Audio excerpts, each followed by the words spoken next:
রহমানুর রাহিম। সুপ্রিয় শিক্ষার্থী, বঙ্গবন্ধু কলেজ কর্তৃক আয়োজিত অনলাইন ক্লাসে তোমাদেরকে শুভেচ্ছা ও অভিনন্দন। আশা করি তোমরা নতুন বছরে সবাই ভালো আছো এবং সুস্থ আছো। আজকের ক্লাস পরিচালনায় আমি শাহানারা আক্তার, সহকারী অধ্যাপক, দর্শন বিভাগ, বঙ্গবন্ধু কলেজ, রাজশাহী।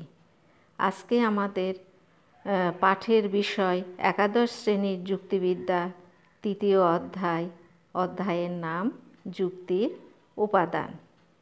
সুপ্রিয় শিক্ষার্থী, আজকে আমাদের আলোচ্য বিষয় পদের প্রকারভেদ, বাক্য, যুক্তিবাক্য, তাদের সংজ্ঞা ও পার্থক্য, অবধারণ ও যুক্তিবাক্য এবং তাদের পার্থক্য নিয়ে আলোচনা। আজকে অনেকগুলো বিষয় নিয়েই আমি আলোচনা করব। এই আলোচনা শেষে তোমরা পদের প্রকারভেদ সম্পর্কে জানতে পারবে, বাক্য, যুক্তিবাক্যের সংজ্ঞা জানতে বলতে পারবে এবং তাদের পার্থক্য নির্ণয় করতে পারবে, অবধারণ ও যুক্তিবাক্যের সংজ্ঞা জানতে বলতে পারবে এবং তাদের পার্থক্য নির্ণয় করতে পারবে। তাহলে আমরা মূল আলোচনায় ফিরে যাই। আমি প্রথমেই পদের প্রকারভেদ নিয়ে আলোচনা করব। তোমরা যুক্তিবিদগণ পদের প্রকারভেদ অনেক প্রকারেরই দিয়েছেন। আমি সচরাচর যে প্রকারভেদগুলো পরীক্ষায় আসে সেইগুলো নিয়েই আজকে আমি আলোচনা করব। প্রথমেই আমি আলোচনা করছি সরল ও যৌগিক পদ। যে পদ একাধিক শব্দ নিয়ে গঠিত হয় তাকে যৌগিক পদ বলে। যেমন সোক্রেটিসের ছাত্র, ঢাকা বিশ্ববিদ্যালয়ের বর্তমান উপাচার্য, বঙ্গবন্ধু কলেজের একাদশ শ্রেণীর ছাত্র। এই পদগুলো হচ্ছে একাধিক শব্দের সমন্বয়ে গঠিত। তোমরা লক্ষ্য করো এই উদাহরণগুলিতে একাধিক শব্দ আছে, তাই এগুলো যৌগিক পদ। এরপরে আসছে সরল পদ। যে পদ মাত্র একটি শব্দ নিয়ে গঠিত হয় তাকে সরল পদ বলে। যেমন বই, খাতা, কলম ইত্যাদি। এদের প্রত্যেকটি হচ্ছে এক একটি সরল পদ। তারপর সদার্থক পদ, নয়ার্থক পদ ও ব্যাহার্থক পদ। সদার্থক পদ কি? যে পদ কোনো বস্তু, বিষয় বা গুণের উপস্থিতি বোঝায় তাকে সদার্থক পদ বলে। যেমন মানুষ, জ্ঞানী, জড়, রঙিন ইত্যাদি। এর প্রত্যেকটি পদই কোনো কিছুর উপস্থিতি প্রকাশ করে, তাই এগুলো হচ্ছে সদার্থক পদ। আর নয়ার্থক পদ হলো যে পদ কোনো বস্তু, বিষয় বা গুণের অনুপস্থিতি বোঝায় বা অভাবকে বোঝায় তাকে নয়ার্থক পদ বলে। যেমন অমানুষ, অজ্ঞানী, অসুখী, অসুন্দর ইত্যাদি।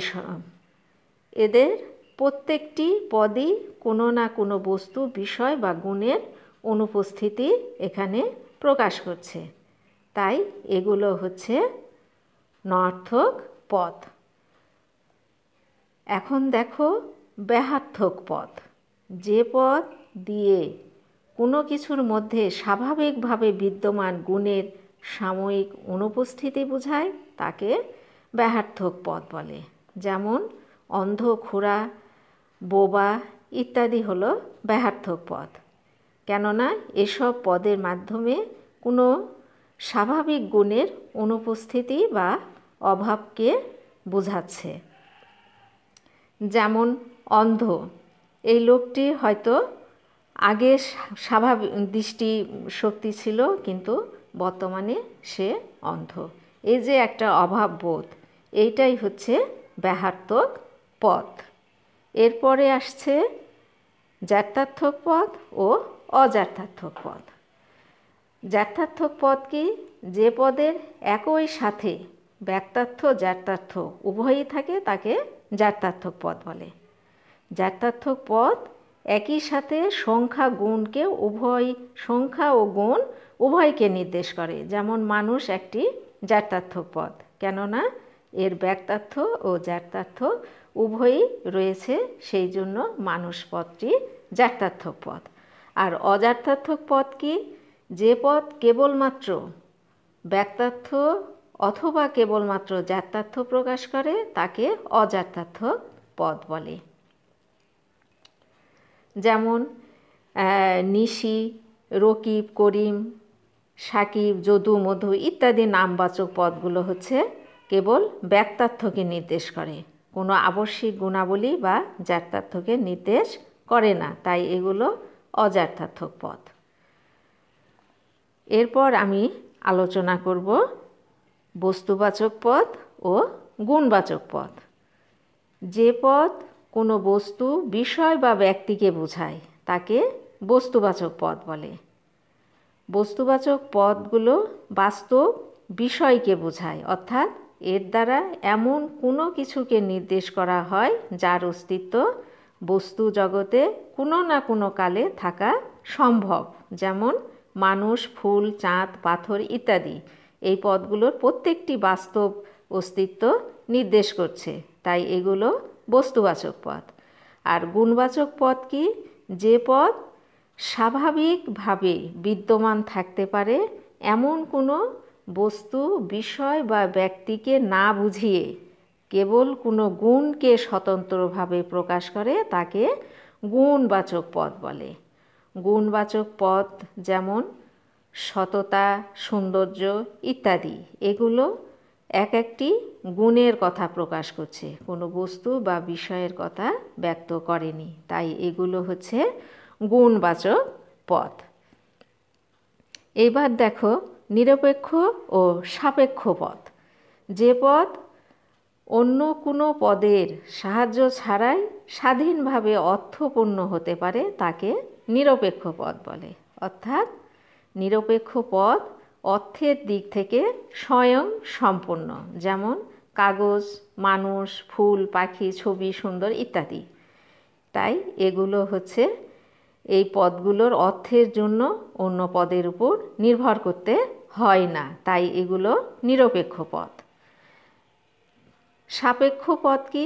যে পদ অন্য পদের সাহায্য ছাড়া অর্থপূর্ণ হতে পারে না তাকে সাপেক্ষ পদ বলে।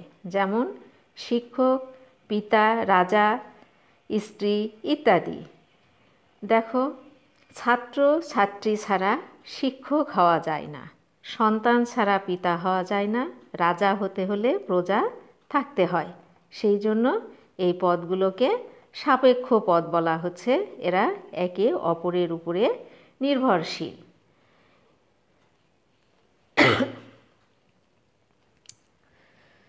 সর্বশেষ হচ্ছে বিপরীত পদ ও বিরুদ্ধ পদ নিয়ে আলোচনা। যদি দুটি পরস্পর বিরোধী পদ এমনভাবে সম্পর্কিত হয় যে তাদের দ্বারা নির্দেশিত বিষয়ের সমগ্র ব্যক্তার্থকে ব্যক্ত করে না, তবে এই পদ যুগলকে পরস্পর বিপরীত পদ বলে। যেমন লাল ও নীল, এই দুটি পদ পরস্পর বিরোধী, কারণ যা লাল তা কখনোই নীল হয় না। এই হিসাবে লাল নীলের এবং নীল লালের বিপরীত রং, কিন্তু এদের অবস্থান পরস্পর বিরোধী হলেও রং শ্রেণীর সমগ্র ব্যক্তার্থ এদের দ্বারা নিঃশেষ হয়ে যায় না, কারণ লাল ও নীল ছাড়াও আরও অনেক রং আছে, তাই লাল ও নীল পরস্পর বিপরীত পদ। এরপর আসছে বিরুদ্ধ পদ। যদি দুটি পরস্পর বিরোধী পদ এমনভাবে সম্পর্কিত হয় যে তাদের দ্বারা নির্দেশিত বিষয়ের সমগ্র ব্যক্তার্থকে ব্যক্ত করে, তবে তাকে বিরুদ্ধ পদ বলা হয়। যেমন সবুজ ও অসবুজ, পদ দুটি পরস্পর বিরোধী এবং রং শ্রেণীর সকল ব্যক্তার্থের ধারক, কেননা এতে করে রং আর বাকি থাকে না। সবুজ মানে সবুজ বাদে যত রং আছে সবই অসবুজ শ্রেণীর অন্তর্গত, তাই এদেরকে বিরুদ্ধ পদ বলা হয়। সুপ্রিয় শিক্ষার্থী, তোমরা এই ছকের প্রকারভেদ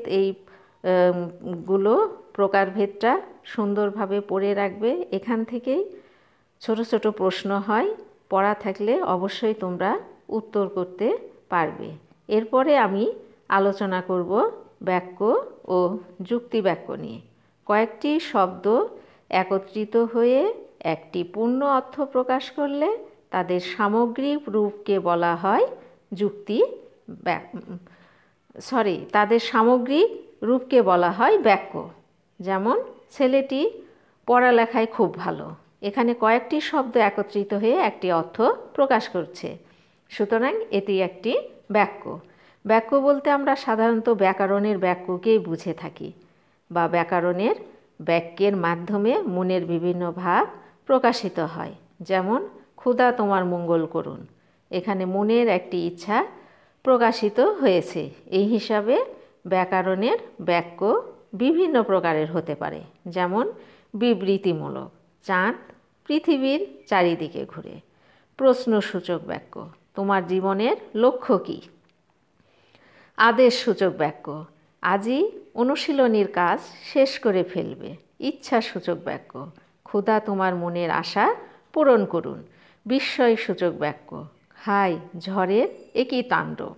এদের মধ্যে বর্ণনা বা বিবৃতিমূলক বাক্যগুলোই যুক্তিবাক্য হিসাবে ব্যবহৃত হতে পারে, যখন তাদেরকে আমরা যুক্তিবাক্যের আকারে রূপান্তরিত করব বা করা হয়।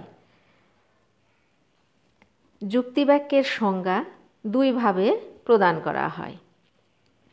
একটা হচ্ছে পদের দিক দিয়ে, আর একটা হচ্ছে সংজ্ঞার দিক দিয়ে। পদের দিক দিয়ে বলতে গেলে দুটি পদের মধ্যে সম্পর্কের বর্ণনাকে যুক্তিবাক্য বলে। এই বর্ণনা স্বীকৃতিমূলক অথবা অস্বীকৃতিমূলক হতে পারে। অর্থাৎ সম্পর্ক বর্ণনা করতে যেয়ে আমরা কোনো সময় দুটি পদের মধ্যে সম্পর্ক স্বীকার করি, আবার কোনো সময় সম্পর্ক অস্বীকার করি। যেমন, সোনা হয় মূল্যবান। এখানে সোনা ও মূল্যবান পদের মধ্যে একটি সম্পর্ক স্বীকার করা হয়েছে, কাজেই এটি একটি যুক্তিবাক্য। যুক্তিবাক্যের সংজ্ঞা দিতে গিয়ে যুক্তিবিদ্যার জনক অ্যারিস্টটল বলেন, একটি যুক্তিবাক্য হলো একটি বিবৃতি, যার কোনো কিছু সম্বন্ধে কিছু বলা হয়, হয়তো সেটা সদার্থকভাবে নয়তো নয়ার্থকভাবে। যুক্তিবিদ পি.কে. রায় বলেন, একটি যুক্তিবাক্যকে সংজ্ঞায়িত করা যায় দুটি পদের মধ্যে কোনো সম্পর্কের স্বীকৃতি বা অস্বীকৃতি হিসাবে। ব্যাকরণের বাক্যের মাধ্যমে আমাদের মনের বিভিন্ন ধরনের ভাব প্রকাশিত হয়। এর দ্বারা আমরা কোনো বিবৃতি দান করি, অথবা কোনো ইচ্ছা বা বিস্ময় প্রকাশ করি। কিন্তু যুক্তিবাক্যের মাধ্যমে আমরা সব সময় কোনো কিছুর বর্ণনা বা বিবৃতি দান করি। যুক্তিবাক্যকে বলা হয় এক প্রকার ঘোষক বাক্য। এর দ্বারা আমরা দুটি পদের মধ্যে একটা সম্পর্কের স্বীকৃতি বা অস্বীকৃতি ঘোষণা করি। যুক্তিবাক্যের অন্যতম বৈশিষ্ট্য হচ্ছে এর মধ্যে সত্য বা মিথ্যার গুণ থাকে। অর্থাৎ একটি যুক্তিবাক্য সত্য হবে, না হয় মিথ্যা হবে, কিন্তু যুক্তিবাক্য ছাড়া অন্যান্য ধরনের বাক্যে এই গুণ থাকে না। যেমন, তোমার নাম কি, মন দিয়ে পড়াশোনা করো ইত্যাদি বাক্যের ক্ষেত্রে সত্য মিথ্যার প্রশ্ন ওঠে না। সুপ্রিয় শিক্ষার্থী, আমি বাক্য ও যুক্তিবাক্য নিয়ে আলোচনা করছি। সাধারণত যে সমস্ত বাক্য যুক্তিবিদ্যার যুক্তিতে ব্যবহৃত হয় তাদেরকে আমরা যুক্তিবাক্য বলি। তবে সকল বাক্যই যুক্তিতে ব্যবহৃত হতে পারে না। যুক্তিবাক্যের একটি বিশেষ আকার আছে। যুক্তিবাক্যে সব সময় উদ্দেশ্য বিধির মাঝখানে একটি সংযোজক ব্যবহৃত হয়। যখন একটি বাক্য সবসময় ওই বিশেষ আকারে প্রকাশিত হয় তখনই তা যুক্তিবাক্য রূপে বিবেচিত হয়। যেমন, সূর্য পূর্ব দিকে উদিত হয়। এই বাক্যটি একটি যুক্তিবাক্য নয়। একে যুক্তিবাক্যের আকারে প্রকাশ করলে এটা হবে, সূর্য হয় একটি নক্ষত্র যা পূর্ব দিকে উদিত হয়। কেবলমাত্র বিবৃতিমূলক বাক্যকেই পুনর্গঠিত করে যুক্তিবাক্যের আকারে প্রকাশ করা হয়।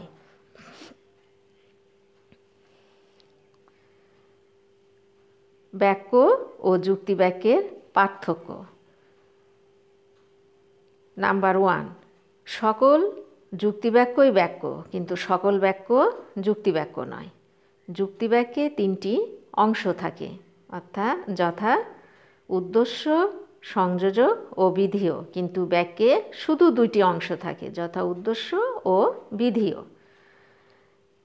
নাম্বার 3, যুক্তিবাক্যের মাধ্যমে উদ্দেশ্য, যুক্তিবাক্যের প্রথমে উদ্দেশ্য, মাঝখানে সংযোজক ও বিধেয় থাকে শেষে, কিন্তু বাক্যে উদ্দেশ্য বিধেয়ের অবস্থান সম্পর্কে তেমন কোনো ধরাবাঁধা নিয়ম নেই। নাম্বার 4, যুক্তিবাক্যের সংযোজক সব সময় বর্তমান কালসূচক হবে, কিন্তু বাক্যের ক্রিয়া যে কোনো কালসূচক হতে পারে। নাম্বার 5, যুক্তিবাক্যের মাধ্যমে শুধুমাত্র মনের চিন্তা প্রকাশিত হয়, কিন্তু বাক্যের মাধ্যমে চিন্তা, অনুভূতি, ইচ্ছা, আবেগ, বিস্ময় ইত্যাদি নানা প্রকার মনের ভাব প্রকাশিত হয়।